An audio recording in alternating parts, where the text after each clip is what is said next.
All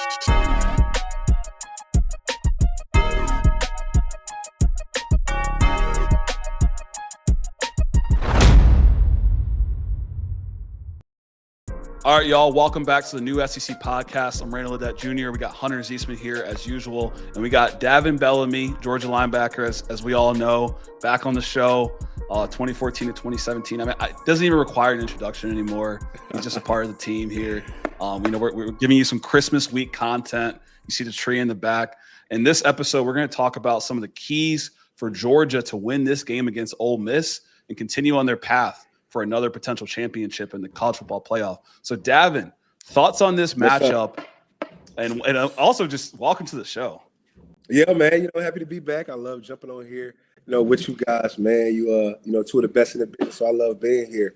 But just to talk about the game this weekend, I'm not as. It's kind of crazy that I'm not as confident as I was earlier in the season. The team is better.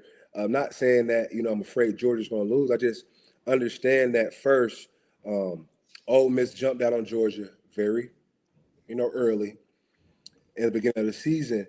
But now, man, they got a little bit more fire behind them. They got the me against the world mentality. They played last week, and so that means they practiced last week. I know Georgia practiced, but Ole Miss was able to keep their schedule going a week before the game, and they had a normal game week. Now it's going to roll into a Georgia week. They're oiled up, they're loosed up, and they're playing with a little bit more fight. I'm a little worried about the time off. Even though I know Georgia is practicing, it's nothing like game reps. And when you are in the SEC playing like-minded people. When you're playing in the SEC, that guy across from you, it's like looking in the mirror. He had the same, offers you had. He's about the same size, he's about the same weight, and y'all probably got the same 40 time. It's hard to beat a team twice in the SEC. Not saying Georgia can't do it, but it's just hard to do it. Georgia hasn't played since December 6th. I mean, that was the first weekend of the month, right? Yeah. So that time off could play a role in this game. Yeah. And last time we saw the Bulldogs, they were getting their get back against Alabama in a rematch. So they're nothing new to them to play a team twice, like making the adjustments. That's who Kirby Smart is. Master of adjustments, like whether it's the second half, whether it's the second meetup of a team. You saw it in the second half of the first time that Ole Miss played Georgia. Ole Miss 5 straight touchdowns, then 3 punts in 10 plays to finish the game. How does Georgia make those adjustments? So as you look at the keys here, I think that's really important. But, you got to keep that intensity even after the beatdown that they gave Alabama in the SEC championship. Don't get cold. No, facts. And then, the first half, Georgia was doing a lot of zone when they played Ole Miss. Second half, we ran a lot of more man, which means I need more of my quarterback to be on time. So it's a harder game for the quarterback when I go man instead of zone. If I go zone, my wide receiver can sit down right there. It's an easy pitch and catch if I got a good pocket. When it's man, I can have a good pocket, but my room for error is not as much. That's what Georgia started doing. The confidence I do have is Georgia did the same thing versus Bama. They started off Tyler Simpson going zone, a lot of simulated pressures. Then we finna blitz from the right, drop the left. Blitz from the middle, drop the edges. Blitz from the left, drop the right. It's easy for smart pocket quarterbacks to find the dead spots in the zone. Second half against Bama, which led over to the SEC championship, Georgia's going man. Why is Georgia starting to go man a lot of the back end of the season? Why? Because you had Dalen Everett, who's already probably going to be a day one guy. If not, he's day one guy, he's an early second rounder. But I don't see him dropping past the first round. 6'2", 190, probably 4'9", and is a man corner. He's everything the league wants. Georgia couldn't find that other guy on the other side. Ellis Robinson had some growing pains. We tried Donnell Jones, came in. Now Ellis Robinson got back in after being benched. His mind right. He's been playing beautiful football. So now Georgia has the confidence to go man. Mm-hmm. And I think that's going to be the difference in this game is, week 5 or whatever they played, you was dealing with young puppies in the back end. Now you're dealing with Ellis Robinson. Have you seen his Instagram? I mean, the guy confidence is through the roof right now. And when a DB is 90% confidence, and when you got the number 1 DB in the nation, who's probably going to be the first corner off the board, just off of how they draft guys. Now, guys are getting drafted off high school rankings. So he's getting together. That back end is there. The D-line is playing better. And like you said, it's going to be a game of adjustments. I don't know without Lane Kiffin. And I know this I've personally been bit by the Nick Saban adjustment bug. It's the reason why I don't have a ring on this finger. It's because we was winning at halftime and we couldn't make the adjustments. He outsmarted us. Can Ole Miss without Lane Kiffin outsmart Coach Smart? That's the main thing. Yeah, it's an interesting point you bring up on the confidence going into one-on-one man coverage, because a lot of Ole Misses, they had a great offensive scheme and all of that, but really one of the keys we've been talking about them all season is, like, as a defense, try to match up with us one-on-one. It's such a hard thing to do because they have such great weapons. Deuce Alexander, John Striblin, who took one house 70-plus yards against Georgia the first time. They have so many weapons. Kewan Lacey can even do some great pass catching out of the backfield. Saw Logan Diggs do it against Tulane. So now that you get that confidence in the Georgia DBs to match up one-on-one, that creates that interest. There's interesting looks for Chambliss. We saw it at the end of the game. DeMello Jones with a good pass breakup on, a 20-yard ball there on the second to last drive. So it's a good point. And confidence comes from experience, right? You've talked about it before. Like, the freshmen can't claim to be freshmen after playing 7, 8, 9, 10 games. Sophomores can't make that same claim after playing 11, 12, 13 games. If you think about Georgia's schedule and what Ellis Robinson had to go through to develop to where he is today, Tennessee, top wide receivers, Alabama, top wide receivers, Ole Miss, when they played Ole Miss was number 5 in the nation. Number 9 versus number 5. Then they had to play Auburn. I mean, Auburn's got Cam Coleman, Eric Singleton. Like, he got better because of the talent he was going against. And so when you rematch against Ryan Williams in the SEC championship, you've already had the reps. You've already felt the speed. You can tell the difference between private school ball in Florida versus now you're in SEC ball. No, I mean, I agree. And that's not just with him. It's with the whole defense. You got to realize, like, this defense you're replacing so much. So they needed time to get reps and to understand that it click in my brain that, you know what, I can play in the SEC. And the thing that, Georgia's defense, and this is another thing that we didn't bring up, Hunter, those last drives, I want you to go watch, because I talked about this on the team meeting, right? And I don't want to go on a tangent, but I saw this on the team meeting as if you watch those last 2-3 plays, Georgia got real freaky on third down. When I say freaky, that means I got mug gaps. I just don't have 4 down linemen. I just don't have a D tackle right here, a D tackle right here, an edge and right here. I may have an inside backer right here. I may have a DN right here. I may have an outside linebacker on the edge. I got all my gaps filled out. I may make these 2 guys in the A gap blitz, or I may make one guy blitz and one guy drop. I may make both of them go and my edges drop. Georgia gets really multiple when it comes to third downs. This is where I had the thing on Chambliss. Those last couple of drives, you just made me think about it because I literally broke the play down. Georgia lined up in a multiple odd front and then dropped out of it late, right? Now, a lot of quarterbacks, just not him, have problems dissecting coverage post-snap if the defense disguises. Multiple front defenses like Georgia, that's what we thrive in. That's why Georgia want to get you in third and long to get those freaky alignments. And now I can play cover 1, cover 0. So if Georgia's playing cover 1 on the back, it's a blitz up here. So Chambliss won't have time to bake a cake and smoke a cigarette and then throw the ball. Because if Georgia going to cover 1 you or cover 0, we're going to heat you up. I think just off the week 5 game or whatever they played, in my honest opinion, judging those last 2 drives, I think if you get Ole Miss to third and long, I'm not confident that Chambliss has the wherewithal to be able to, when the ball says down, say a hut, know what the defense in when Georgia starts getting very freaky. That's what you saw the first game, because it's like you save your best calls for the time of the game. It's one thing about being a great coordinator. A coordinator is when to call it. It's the main thing. It's timing, right? I may not show all my exotic blitzes in the first half. Why? Because you get to take them in and put them on the board at halftime and make the adjustments. I may show you soft coverage. I may show you just basic defense the first half. Then go into halftime and say, hey, y'all know what time it is. It's time to get freaky. Now I'm coming out in the fourth quarter, and what Glenn Schumann did, which was genius, He saved his best third down packages for the last 2-3 third downs of the game. Shamlis has not seen this odd front. He don't know if we in cover 1, cover 2, or cover 3. So can he beat Georgia with his brain on third down? Is the number one question for me. That's a great point on the different looks that they had where they were kind of trying to trick him at the line, because I think it was the second down on either the first punting or the second punting situation where they showed 6, dropped one into coverage, dropped one into spy, and he felt rushed, and it was a batted pass at the line. I mean, he's got 12 batted passes on the year, so he feels that pressure whether it's coming or not. So as Georgia in that game, at that point in the season especially, you weren't really getting a lot of pressure. You weren't winning a lot of your one-on-one pass rushing matchups. Exactly. So you brought those interesting looks to where you make them feel like you're going to do something a little bit more.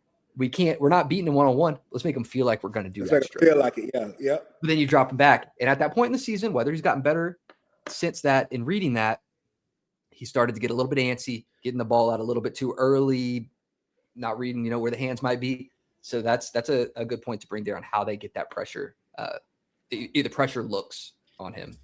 Yeah, and I feel like the major keys for Georgia winning this game, we've been talking about it, is the defense, right? Ole Miss's best thing they have is their offense, and we don't know right now if Kawan Lacey's going to play. We know we're recording this on Monday, December 22nd. Bruised shoulder, came out of the game against Tulane, came back in. Coach hasn't fully reported if he's going to be playing. The rushing attack is their second most dominant piece, right? Batman and Robin with Chambliss and with Kawan Lacey. You could argue who is Batman. I guess it'd be Lacey. But if Lacey doesn't play, they'll have Diggs. I think stopping the run is crucial, and Georgia's done a pretty good job of doing that this season. Yeah, more so than their pass pressure. So I think a key is just stopping the run for Ole Miss. You know what? I agree. And then nutrition.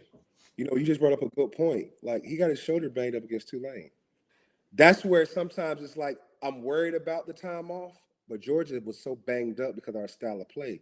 At the end of the day, I could be looking at it from a negative point of view. I could be looking at it from a glass half, empty, first half full when I say time off may hurt us. How physical Georgia plays, maybe you gave them boys time off, and now your running back is going to play in Georgia with a bruised shoulder in the second round of the playoffs. And these boys ain't played football since December 6th, and they itching. They're going to be foaming at the mouth. Well, I haven't played since the 6th, and now when I run out here, these lights a little brighter, the whole world watching, and that light is reflecting off that red a certain type. I'm foaming at the mouth. So that could also be something too now.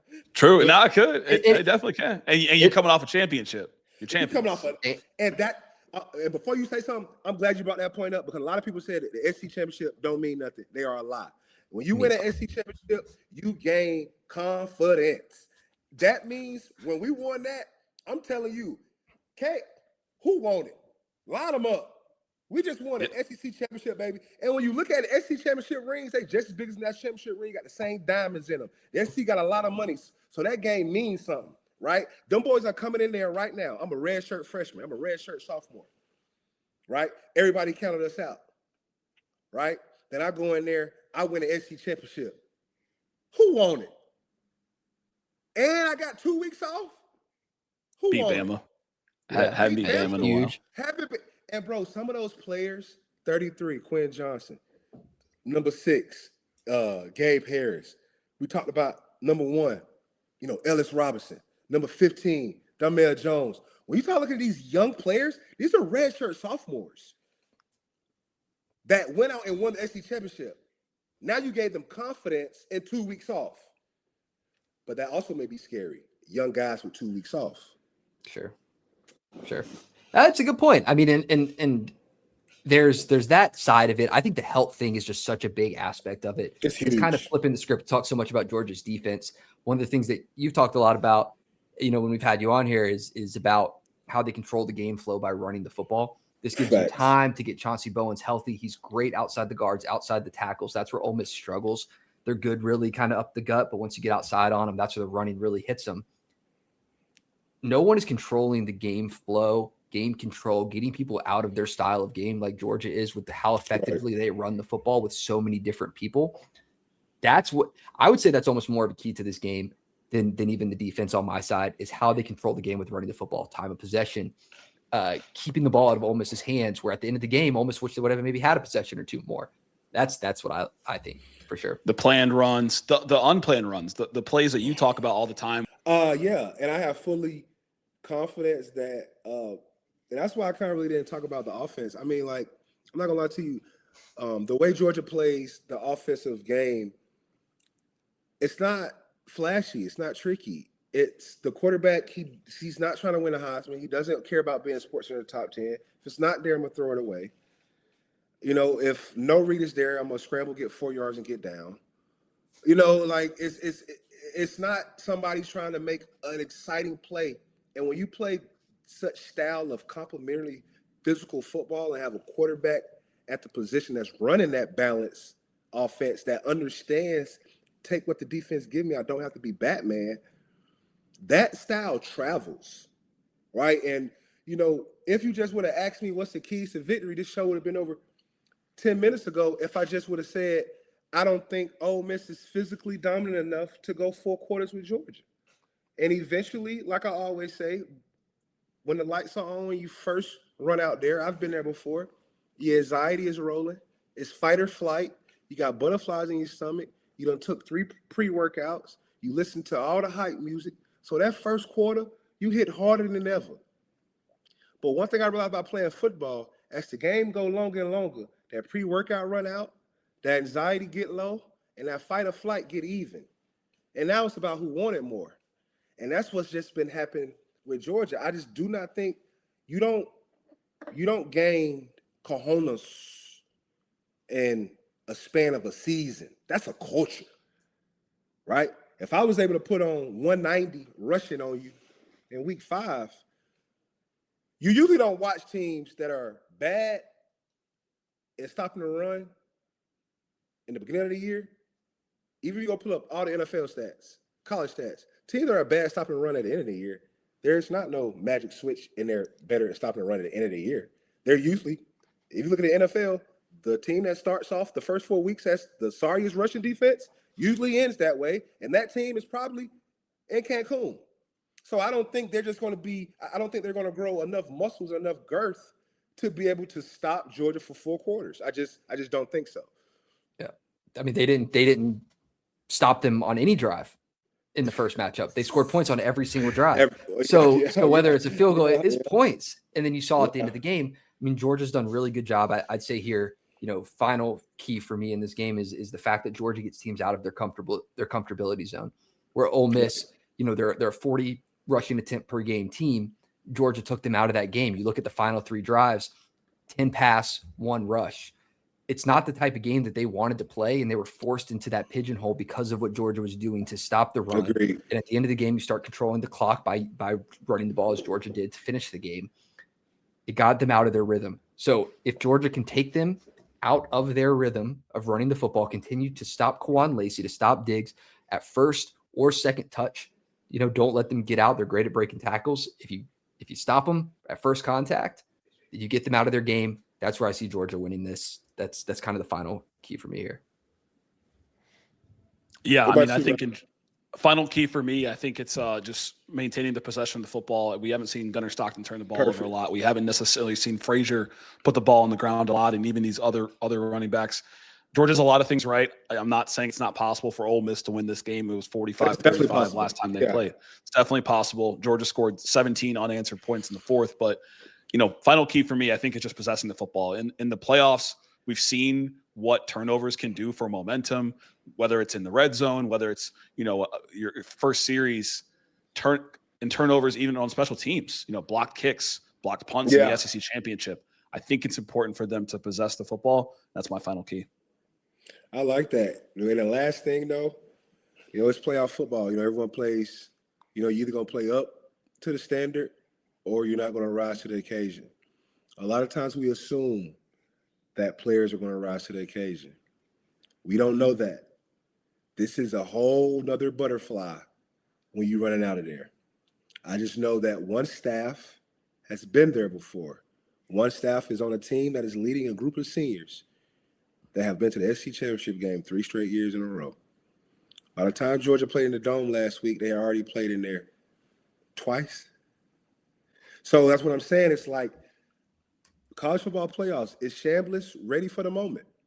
The whole world is watching. And we can sit here and assume and say we'll see the same Chambliss that we saw when the lights were in the regular season.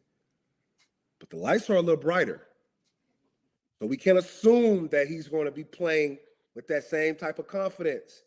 You dig what I'm saying? You get a little bit more scared. Should I make that throw?